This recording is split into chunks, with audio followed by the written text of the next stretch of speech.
Hola de nuevo, hoy tenemos la suerte de que nos han traído el nuevo monitor de gama alta de Asus, que como estuvimos viendo el otro día, estuvimos comparando a su primo de gama.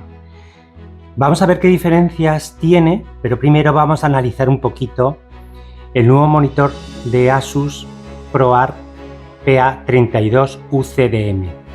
Vamos a ello. Bueno, lo primero es sacarlo de la caja y la primera característica que vemos es cómo abrimos con respecto al modelo anterior. Vamos a ello. Como veis, la apertura de la caja es completamente distinta.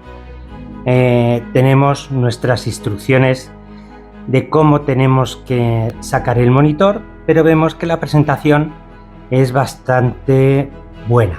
Pues vamos a ello y vamos a ponernos a montar el monitor.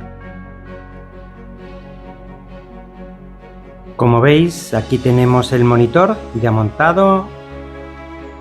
Hemos puesto la misma imagen que en el monitor anterior para poder hacer una comparativa. Como veis, el diseño del monitor es más moderno, es más fino, al igual que el anterior, nos permite regular en altura e inclinación, lo que nos permite tener pues una mayor experiencia. La primera diferencia que he notado con este monitor respecto al anterior, pues hay algo importante, que este monitor, los paneles, el panel es un panel OLED, lo que quiere decir que, bueno, los negros, aunque no lo veis porque esto es una grabación, pero los negros tienen mucho más contraste, ya que es infinito. Los negros son puros, ideal para cine y color. O sea, como veis, es bastante bueno, y vamos a hablar un poquito de las características de este monitor, que es lo que realmente os interesa. Bueno, vamos a hablar un poquito de las características con respecto a su primo, el monitor que comparamos el otro día, el PA32 UCG. Salen empatados. O sea, hablamos de que tiene un 99% de DCI-P3, tiene un 99% de Adobe RGB, o sea, un 0,5 menos que su primo. El delta E también es bastante impresionante porque seguimos con un menor de 1, lo que quiere decir que es un detalle sumamente importante, sobre todo para los que manejamos color, y la profundidad de color sigue siendo 10 bits. Con lo cual, aquí yo diría que tenemos un empate técnico. ¿Qué diferencia noto con respecto al otro monitor? Aunque en este me gusten los negros.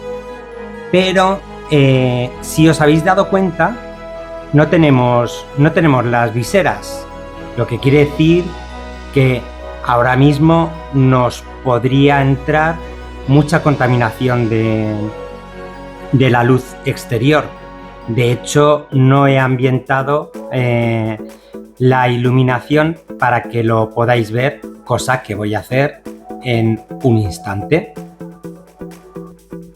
Ahora tenemos la misma condición lumínica que en el monitor anterior, pero sin las solapas. Si os habéis dado cuenta anteriormente, lo he hecho a propósito, cuando me he acercado al negro me veía. Si os dais cuenta, una vez que ya he bajado y he puesto una condición lumínica más adecuada y más correcta, eso ya no me pasa. Eso quiere decir que es súper importante cuando trabajemos en color que tengamos una buena condición de color dentro de la sala. No nos puede estar entrando luz por un lateral, por arriba, por ningún sitio. Tenemos que ser lo más neutro posible, al igual que las paredes que nos rodean. Bueno, hablemos ahora un poquito del HDR y de la tasa de refresco de este monitor. El HDR, al igual que su primo que vimos, pues tiene Dolby Vision HDR10 y tiene HLG. ¿Qué no tiene este con respecto al anterior? Este no tiene el display HDR 1400. En cuanto a la frecuencia de refresco, hablamos de la misma frecuencia de refresco. Estamos hablando de que tiene 120 GHz. O sea, bastante bien. En la práctica del HDR, bueno, en este caso el HDR es más orgánico y sin blooming, cosa que en el monitor anterior no lo teníamos. Ahora, si tuviésemos que elegir un ganador entre el monitor anterior y el monitor nuevo, depende para qué lo vayas a utilizar. Si quieres hacer un HDR más cinematográfico, esta sería tu opción. Ahora bien, si prefieres un brillo máximo para hacer un mastering HDR 1400, tendría que ser el monitor que vimos el otro día, o sea, su primo.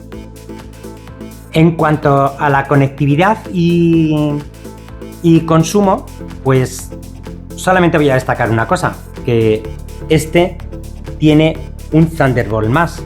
En lugar de tener 3 Thunderbolt, tiene 4. Ahora bien, este monitor es OLED. ¿Qué significa? Pues que el consumo es menor. Si tienes un solo monitor, no lo notarás. Ahora bien, si estamos hablando de un estudio que tiene 100, 200 monitores, ahí la cosa ya cambia, porque todo suma. Los que ya me conocéis sabéis que monetizo absolutamente todo, siempre. Como conclusión, este panel es muy bueno. Es más nuevo, es más actual, pero si lo que necesitas es tener mucho más brillo para poder trabajar en HDR 1400, tienes que elegir a su primo. Estamos trabajando sobre la HP Z2 Mini G1A con procesador AMD.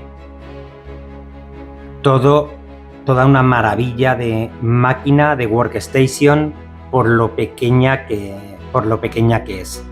Tenéis otro vídeo hablando sobre la workstation. Bueno, y sin más, nos despedimos. Bueno, ¿y tú? ¿Con cuál te quedarías de los dos monitores? ¿Cuál consideras que se adapta más a tu forma de trabajar? Cualquier consulta que tengas, nos tienes tanto al equipo de Asus como a nosotros a tu entera disposición. Nos vemos.